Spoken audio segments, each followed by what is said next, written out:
अस्सलाम वालेकुम भाई की जान, हमारे पास स्टॉक में आया है मसाला ग्राइंडर। बहुत खूबसूरत है, बड़ा प्यारा सा छोटा सा इकोनॉमिकल प्राइस में है। 6 इसमें बड़े प्यारे से ब्लेड हैं। ऑन ऑफ का बटन, ये गोल्डन जो आप देख रहे हैं, ये इसके ऑन ऑफ का बटन है।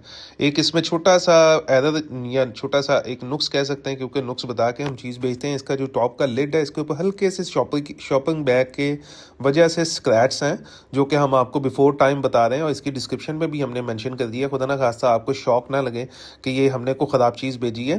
ब्लेड इसके बड़े शार्प हैं, क्विकली ये काम करेगा। कैश ऑन डिलीवरी पे पूरे पाकिस्तान में अवेलेबल है।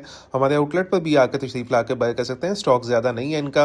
ये चीज़ें बड़ी थोड़ी क्वांटिटी में हमें मिलती हैं और ज़बरदस्त क्वालिटी की इंशाल्लाह ये चीज़ें हैं। ये स्क्रैच आपको मारे मोटे नज़र आ ही रहे होंगे, ये इतने की हैं बस, इससे ज़्यादा नहीं है। तो आप लेने से पहले ज़हन में रखिएगा कि ये आपको कंप्रोमाइज़ करना पड़ेगा, क्योंकि जिस प्राइस पे हम दे रहे हैं इंशाल्लाह मिलेगा नहीं इस प्राइस।